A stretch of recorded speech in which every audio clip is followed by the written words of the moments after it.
Olá, Júlio. Sim, Cá estamos. cá estamos, cantando e rindo. Hoje a expressão está certa. Rindo não, mas cantando sim, porque o Júlio pegou, primeiro de tudo, no meu compositor, autor, performer preferido, que é o Nick Cave.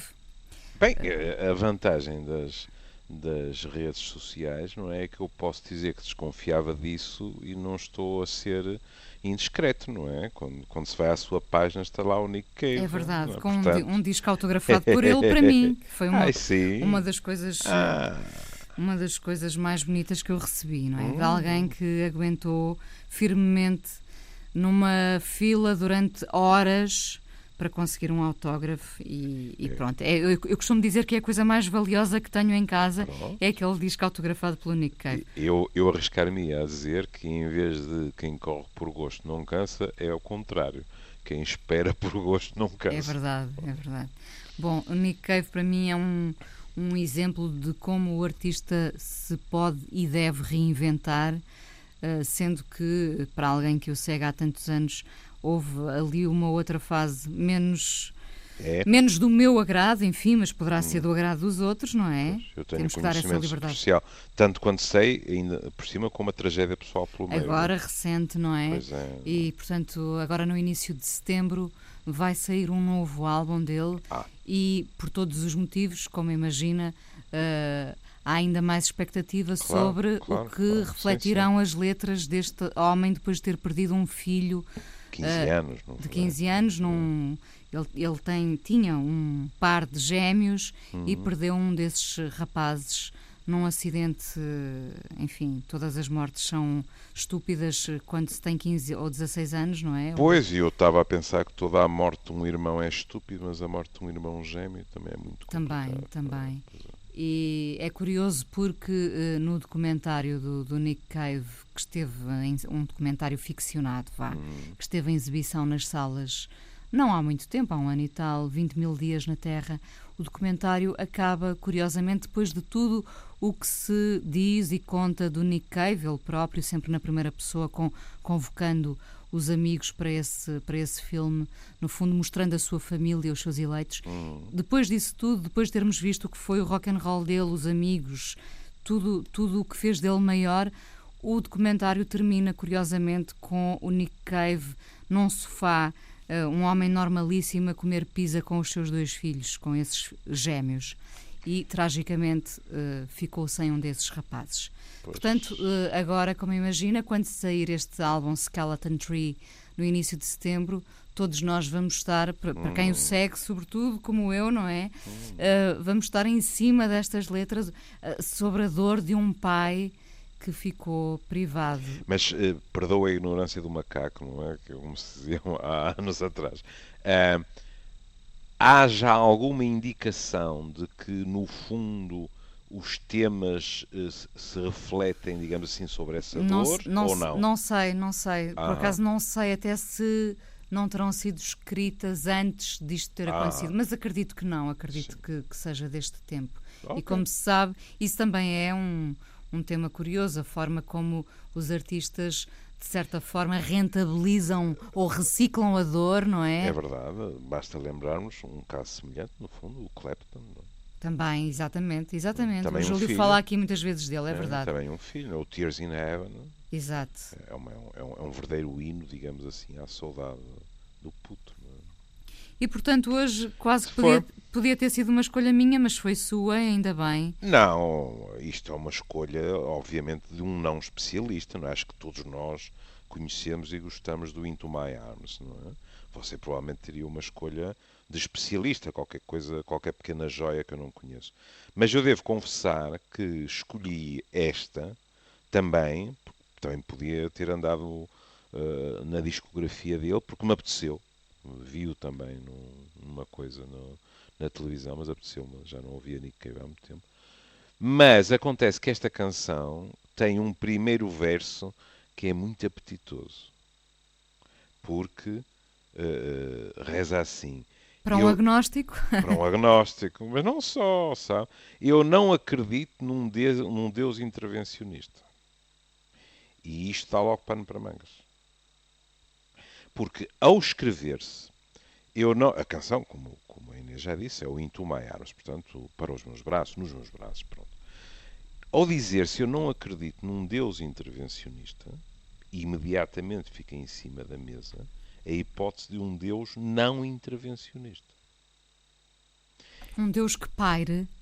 Nem mais.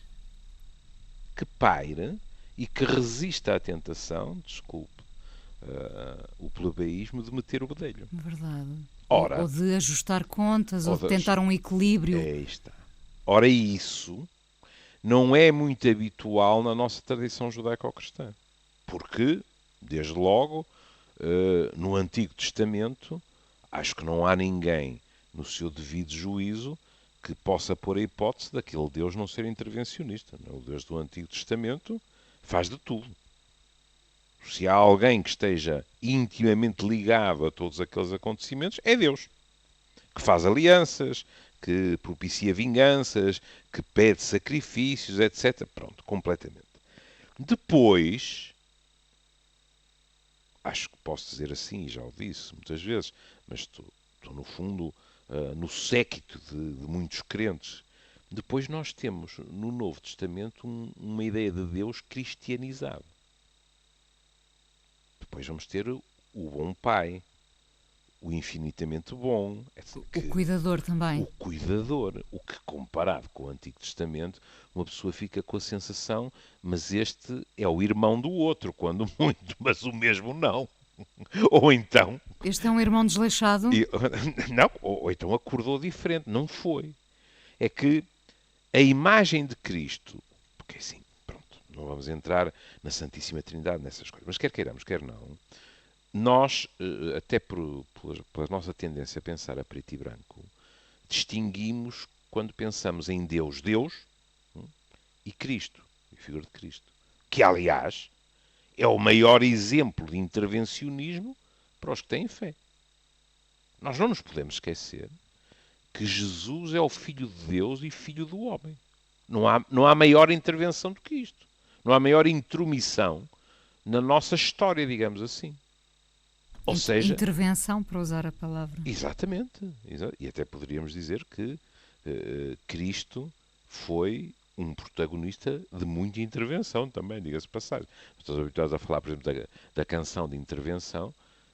Cristo trazia uma mensagem que era tremendamente intervencionista, porque ia contra quase tudo o que naquela altura se aceitava.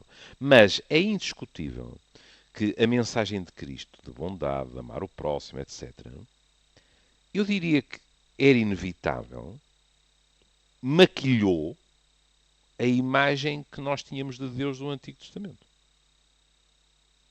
Tornou-se assim até em termos visuais, uma espécie de avôzinho, bonacheirão. Porque a imagem que tínhamos dele do Antigo Testamento era uma imagem de muita austeridade. Muita austeridade, às vezes de fúria, enfim. Um trovão, não é? Se quiser, sobre certos aspectos. Não sei se está de acordo comigo, mas sobre certos aspectos. O Deus do Antigo Testamento, entre aspas, é muito mais humano do que depois o Deus que nós passamos a mimar no nosso imaginário. O abstrato, pois, claro. É? Pois, porque... O do primeiro é um bocado como os deuses dos gregos. Irado. Como nós. Claro. Não é? Com os defeitos, as virtudes, os caprichos. Portanto, o do Antigo Testamento estava mais humanizado ainda assim. Eu acho. E é por isso que estou completamente de acordo com aqueles que dizem que aquilo que Cristo trouxe e veio pedir de nós é infinitamente mais difícil do que aquilo que estava antes dele. Porque amar o próximo como a nós mesmos, a Inês sabe isso, já lhe massacrei os ouvidos várias vezes com a minha opinião, é, entre aspas, de uma enorme violência. Porque eu não acredito que a nossa natureza nos empurre espontaneamente para isso. Para isso era preciso acreditar cegamente no outro, não é? É. E era preciso acreditar numa natureza humana bem mais risonha do que aquela que eu tenho visto à volta ao longo de tantos anos. E nós só fazemos isso com os do nosso sangue, e mesmo aí... E mesmo aí, cala-te boca. Mas e é isso que é bonito aqui, isto não é uma invenção do Nick Cave. Ou seja, há pessoas que acreditam em Deus, ou se não usarem a palavra Deus, acreditam num princípio, digamos assim, que pôs tudo isto em andamento, mas que não é intervencionista. Que se retirou, se quisermos, numa visão antropomórfica, podemos dizer que se refastelou no sofá e ficou a ver o que é que nós fazíamos da nossa liberdade, não é? Ou, para outros, é qualquer coisa muito mais vago, digamos assim, e que não pode ser encarado dessa forma. E, portanto, quando ele diz eu não acredito num Deus intervencionista, ele está, digamos assim, nesse grupo. Muitos dos quais, aliás, são considerados adeptos daquilo que se chama deísmo. Não interessa. Pronto, vamos complicar isso. Em contrapartida, ela não. Porque ele diz, mas eu sei, querida, que tu acreditas. Portanto, ela acredita num Deus intervencionista. Até, se quisermos, empurrando um bocadinho as fronteiras, poderíamos até dizer, ela tem uma postura mais clássica em relação a Deus. Porque, como compreende Inês, quando nós vemos o nosso povo a caminho de Fátima, ou de Santiago de Compostela, como compreende, eu cá em cima tenho um carinho muito especial pelos caminhos de Santiago. Sim. Isto é acreditar num Deus intervencionista. Aliás, de vez em quando, a Igreja até se vê obrigada a salientar que Nossa Senhora é uma intermediária. Porque nós temos tendência a acreditar que Nossa Senhora é logo ela intervencionista. Poderíamos ser marotos e dizer, e é. Porque quando dizemos ela vai interceder junto de Deus, isto é intervir. Porque se Deus a escuta, quer queiramos, quer não, isto é uma forma de intervenção. Mas o que a Igreja salienta sempre, de acordo com a doutrina, é que aquilo que se pede a ser obtido não é por Nossa Senhora, ponto.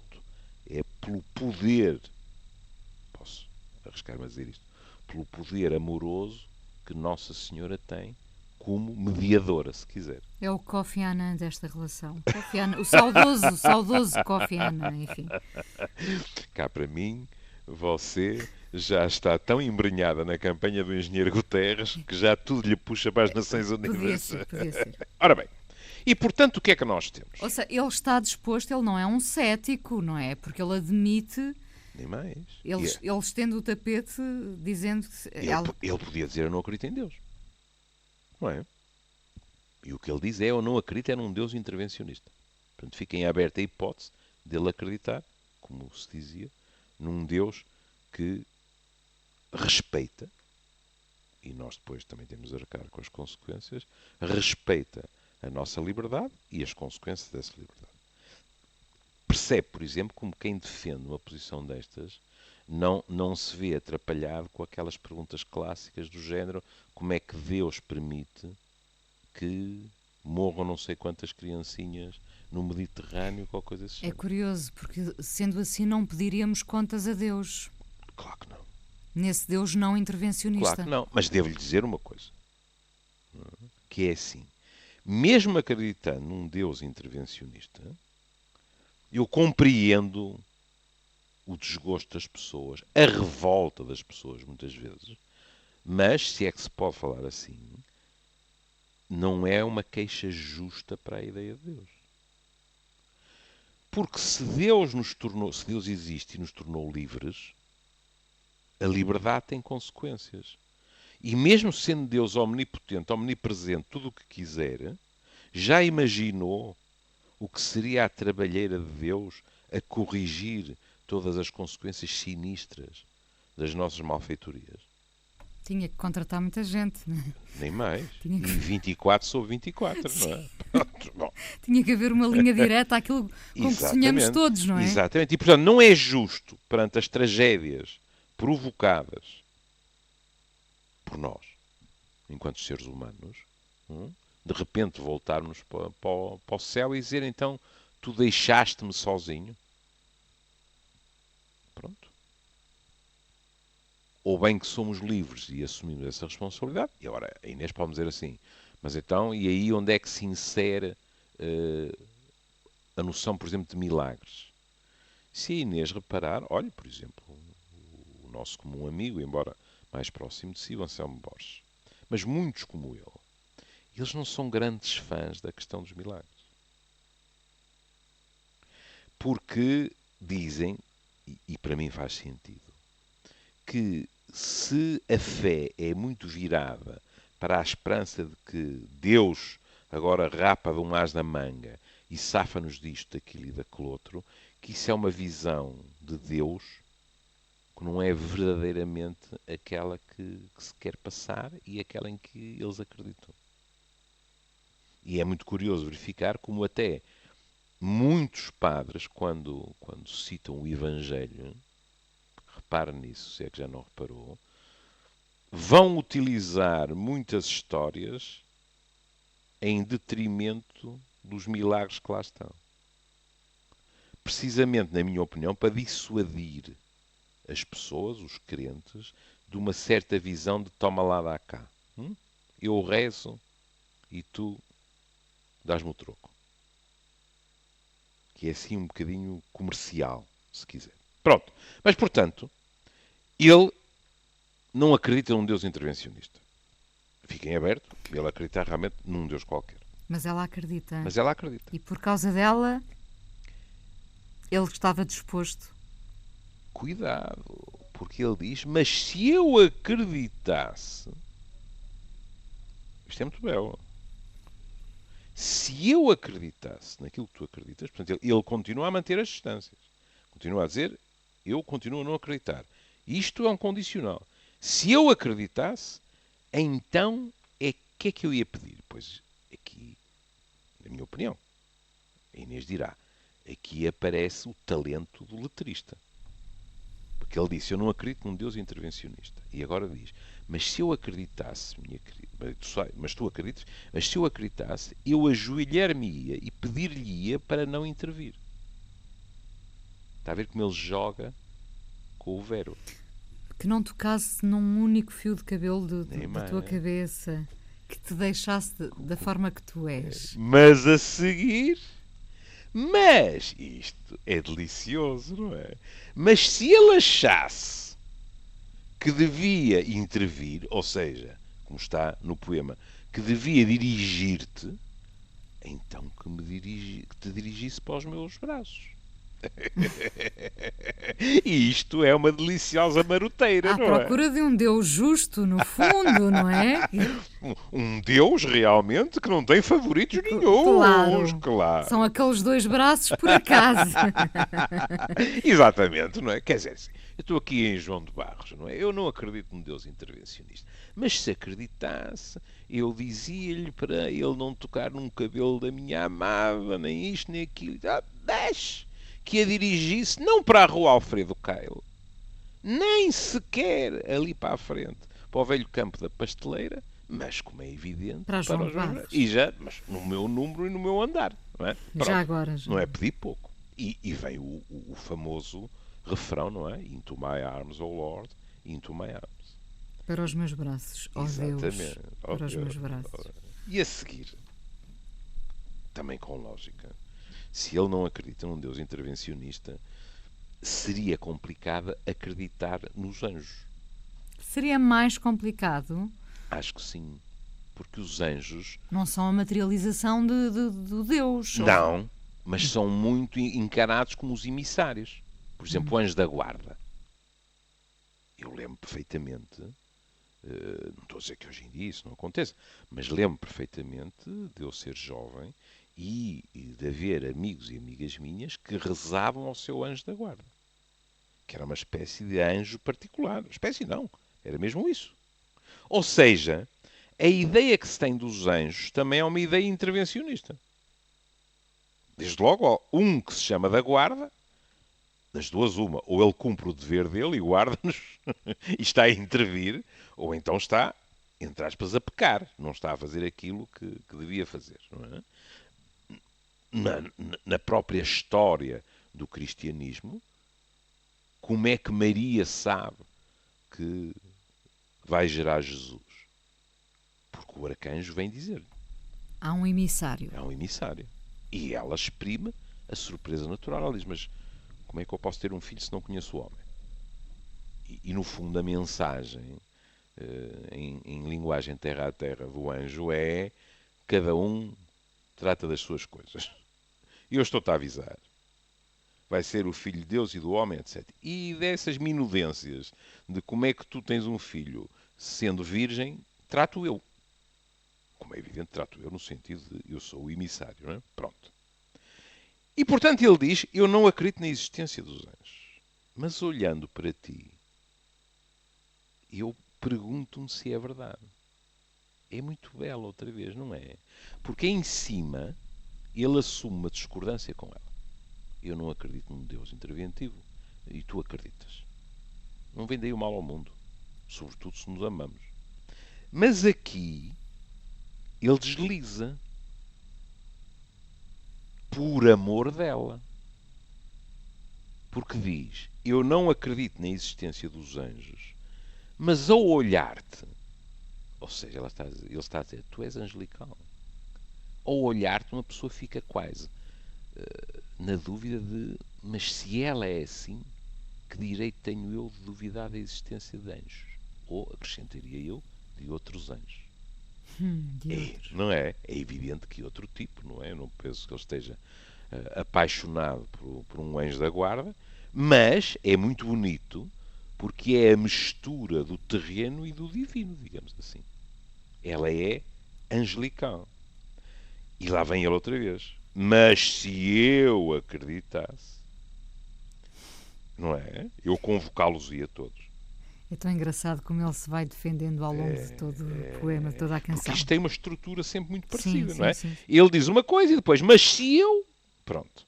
Estamos a falar de um ultra romântico. Deixe-me só juntar aqui duas pequenas achas à fogueira. Eu estava a tentar fazer este exercício de memória, já não me lembro se é no documentário nos 20 mil dias na Terra, se foi numa entrevista que eu li, que quando ele viu, eu julgo que a mulher dele, a mulher do Nick Cave e mãe dos filhos, do filho neste caso, era modelo de belas artes, não tenho a certeza, mas julgo que sim, não ia inventar isto. De qualquer forma, eu lembro-me do momento em que ele diz que quando a viu, estava perante a mulher mais bela que ele alguma vez tinha visto. E estou a lembrar-me deste momento como me lembro, por exemplo, de uma carta que até circulou aí amplamente nas redes sociais, a carta que ele escreveu à PJ Harvey quando esteve apaixonado por ela, quando eles tiveram um romance. Bem, e é das coisas mais belas que se pode ler, portanto, esta canção, esta letra, é a letra de um romântico coerente que se tem mantido assim ao longo destes anos, não é? Sim, sim, e que ao mesmo tempo, porque é humano... Porque deixa sempre esse guarda-chuva protetor, mas se eu acreditasse, mas... Pronto, mas e que ao mesmo tempo eu lembro de ler uma entrevista, aliás, muito bem escrita, com muito humor, com o jornalista a dizer... e ele estava mal disposto com os jornalistas, não é? E a bota dele andou perto da minha cara várias vezes, claro, não é? Claro. Pronto. Não é? Mas, e aí você é a pessoa ideal para o dizer aos nossos ouvintes, estamos sobretudo a falar de um talento multifacetado. Claro. Este homem não se limita entre aspas, não é?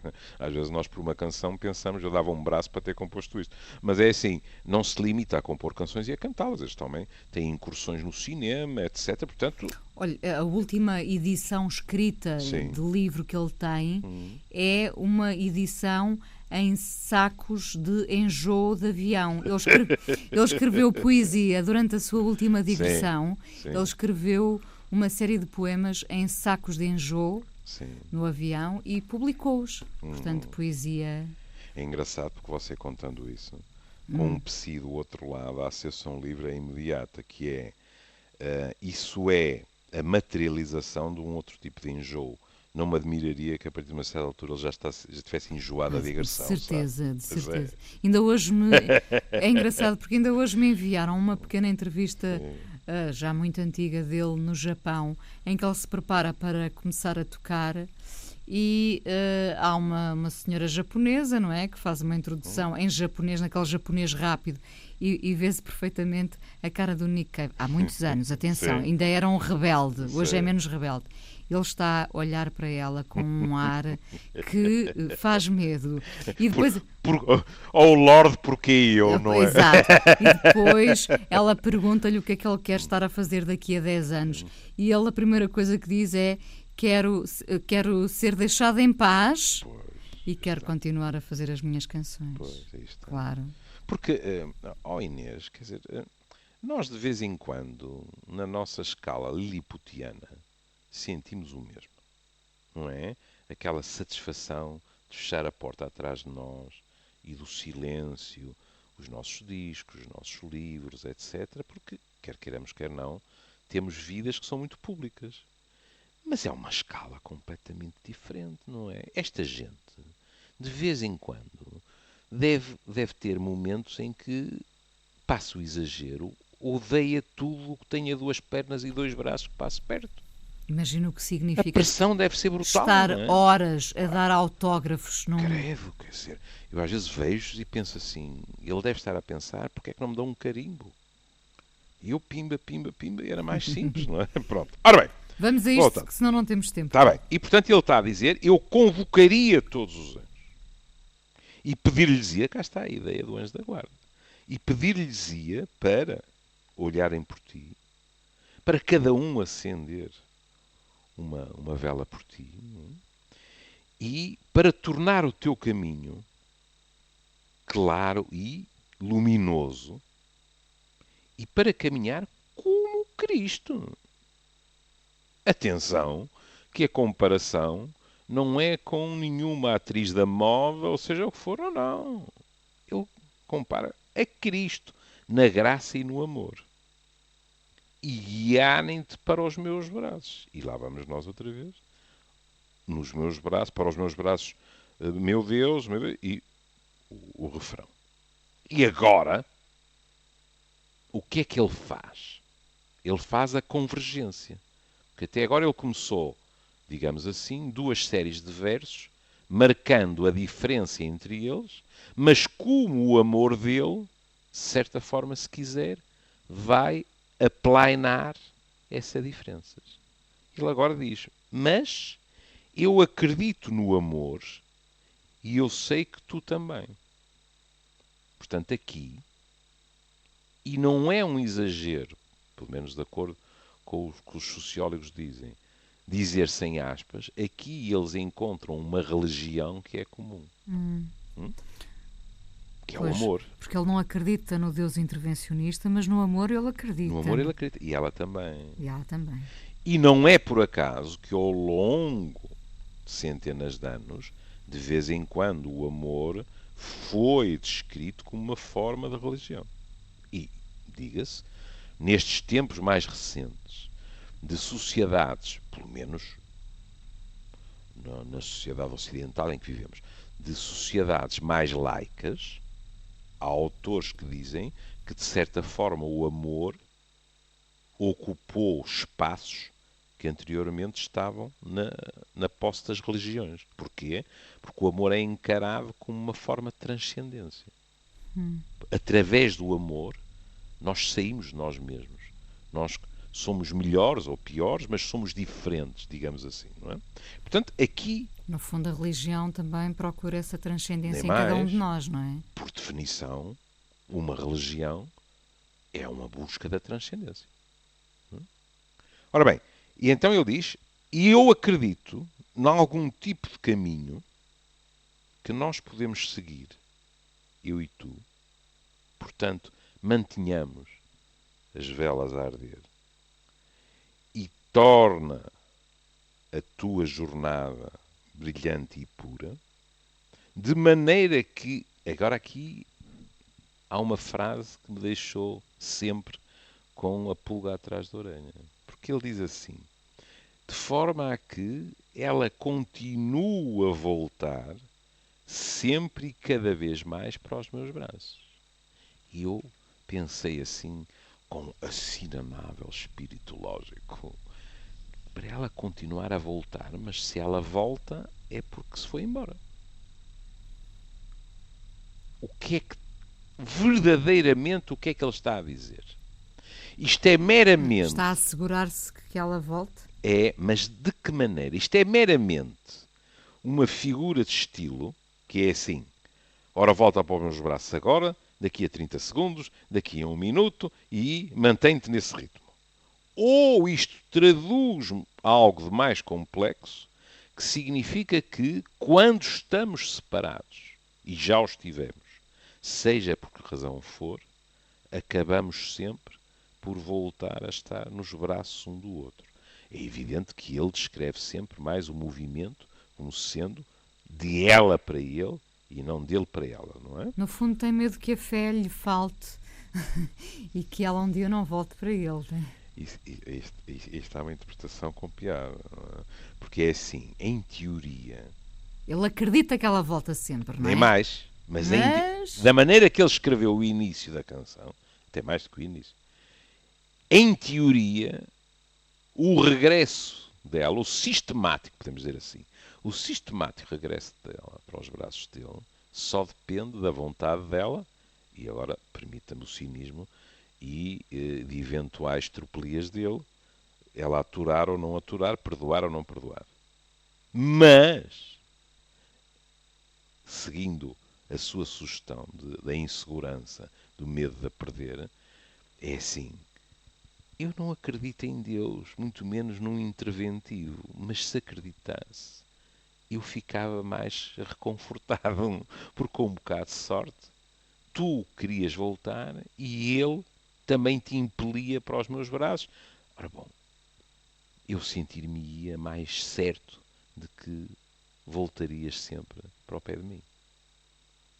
O que é uma visão otimista de Deus, diga-se passagem. Não é? A noção de que Deus estaria do meu lado. Isto, como é que estamos de tempo? Ainda temos. Ainda temos, pronto. Isto, mais 10 minutos. De uma forma já completamente laica, fez-me pensar, este voltar sempre, fez-me pensar em regressos muito terrenos, sem Deus ao barulho sequer. De vez em quando, eu ouço... mais, como é evidente, em situação profissional, discursos deste género, porque ele volta sempre, ou porque ela volta sempre.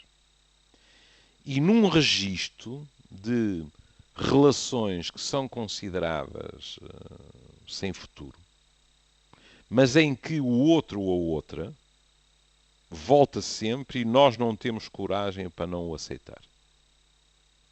Ou porque temos a noção que continuamos a gostar dele, e, portanto, é assim, há uma parte racional em nós que diz assim, pronto, eu estou a sofrer horrores, mas ele ou ela foi-se embora, e daqui a um par de meses ou um par de anos eu vou estar grato por ter ido. Mas o problema é que daí a um par de meses ele aparece outra vez ou ela aparece outra vez. E nós pedalamos de novo. E isto torna-se um ciclo. Sabe o que é muito curioso? É que ele, não acreditando num Deus intervencionista, amacia todo esta trajetória de um Deus, para que um Deus goste dele e para que não o deixe. Ele pode não existir, esse Deus intervencionista, mas ele, no fundo, tenta agradar-lhe, claro, para que este Deus não lhe falte no momento em que ela não queira regressar. Oh, querida, desculpa o cinismo, mas não tem nada a perder, não é? Pois, claro. Se Deus não existe, ou se é cego, surdo e mudo em relação ao que se passa cá em baixo, ele não tem nada a perder. Se o Deus é intervencionista, convém muito estar numa relação cordial com ele. Porque agora, se quisermos, podemos dizer assim, mas e se o velho Nick mete o pé e Deus decide zelar pelos interesses dela e intervém ao contrário? E manda para outros braços. Exatamente, diz, filha, estás nos braços errados. Portanto, é assim. É o que se chama jogar nos dois tabuleiros. Um deles, nem bem nem mal. O outro, se ele for talentoso, só lhe pode trazer vantagens. Eu acho que o homem é muito cuidadoso. Vamos então para os 5 últimos minutos. Vamos então para os últimos 5 minutos. Eu estava a falar, portanto, já em termos genéricos, que é estes regressos não só são difíceis para nós, quando ainda gostamos do maroto ou da A marota. gestão dos regressos. A gestão dos regressos. Ora, isto está uma boa expressão. É muito difícil gerir esses regressos.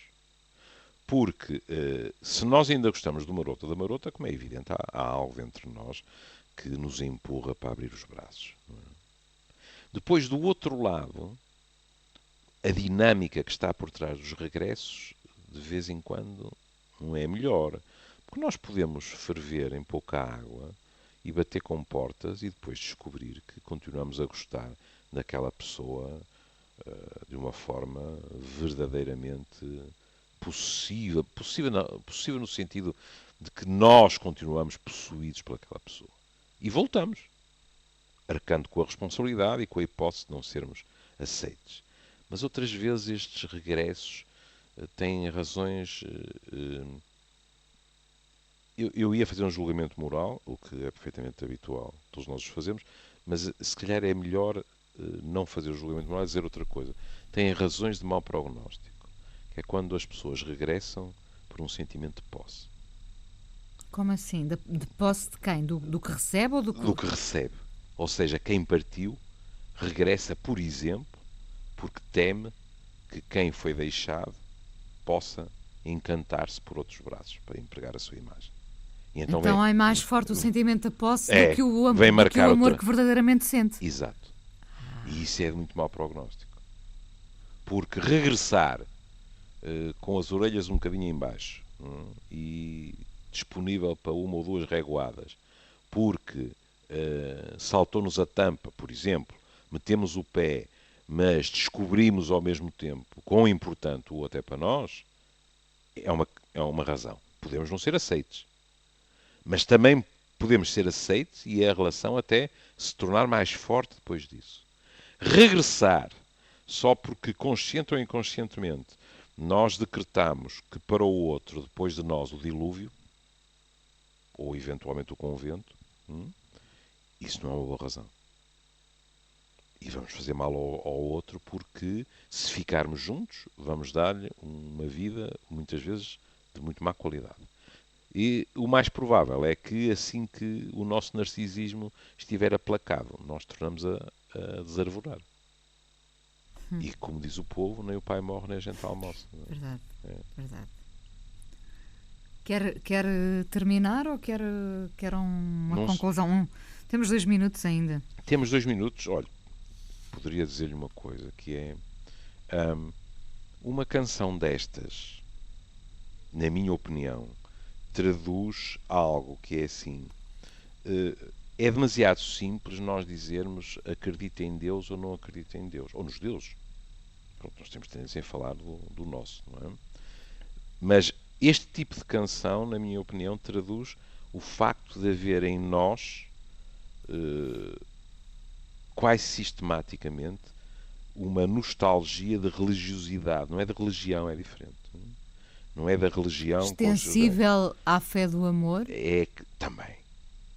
Mas porque depois de tudo isto, depois de analisar verso a verso, parece que não há maior receio do que aquele que o amor nos fala. Este amor, não é? E isso transposto para a religião é muito belo, não é? Porque é que também há muitos marotos que estão sempre a citar Santo Agostinho, que dizia ama e faz o que quiseres. Porque tem uma interpretação eufórica disto, que é, se amar, posso fazer todas as tropelias, que estou abençoado. Não é, o significado não é isso. É quando se ama verdadeiramente, em princípio daí deveria só poder resultar o bem. Como os velhos gregos também diriam, da procura da verdade e do amor à verdade, só pode resultar o bem e o belo. Não é termos uma sensação que Santo Agostinho, porque teve uma vida, digamos assim, variada, não é? Também teve uma frase que nos permite tudo e mais alguma coisa. E eu acho que aqui é realmente o sentimento, e que ele o descreve muito bem, que é, pode não se acreditar em Deus, ponto. Pode não se acreditar em Deus intervencionista, ponto. E isso não nos retira, na minha opinião, mas isto é uma projeção, sou, no fundo, a pôr os meus fantasmas cá fora, uma nostalgia de religiosidade, digamos assim. E posto isto, vamos à canção do Nick Vamos à Cave canção, Into My Arms. e cá estaremos ao longo deste mês de agosto. Só ao fim de semana. Só ao fim de semana. Um beijinho, Júlia. Beijinho, Até ao até para a próximo fim de semana. semana.